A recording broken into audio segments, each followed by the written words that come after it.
What is up, Chihuahuas? Today. Hey everyone, my name is Richard and I am with Rebecca Blue Media, and today I'll be doing a Breaking Walls series episode thing. Today I'm going to talk about one of the first photo shoots that I ever did, and it went horribly, but I didn't realize that until I actually started being like a photographer, like I guess professionally or semi-professionally.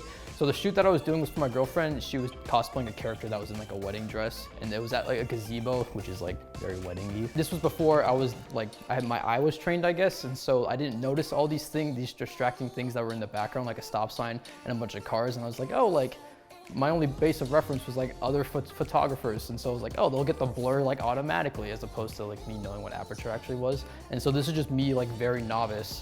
And so like when I took the pictures, I was on some automatic setting, like program mode, and then it was photos just looked awful. And then I only knew ISO as like brightness as opposed to sensitivity for the sensor. And so I would just be like, oh, it's too dark. There's not enough light, because it was like 5 o'clock and so the sun was going down.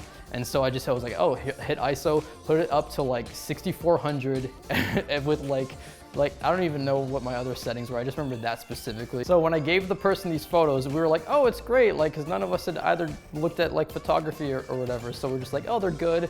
It's all good. And then like, as I was trying to edit them, like later when I actually knew how to edit and stuff, I would look at these photos and I'm like, these are uneditable. Like I can't, there's nothing I can do. There's no like give to these photos since it was a JPEG and since there was so much digital noise. It was just awful. So kids, listen up. Never shoot in JPEG because it's like throwing away your photo if you want to edit it.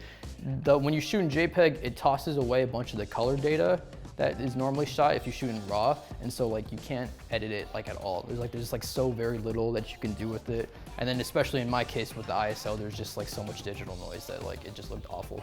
One of the things I learned after this shoot was shoot as low as an ISO as you possibly can, because if you go any higher than whatever like your specific camera, it's going to look like trash, especially in lower lighting situations. And then I also learned to be aware of what's in the background, because sometimes you can't remove it without a bunch of extra editing. If you're aware of it, you won't have to edit it. It makes it easier. I also learned never shoot in JPEG if you want to edit your photos. If you're shooting on a foodie or something, go ahead, they have nice JPEG profiles. But if you're not, just shoot RAW. There's so much more room to edit, and you can make the picture really yours.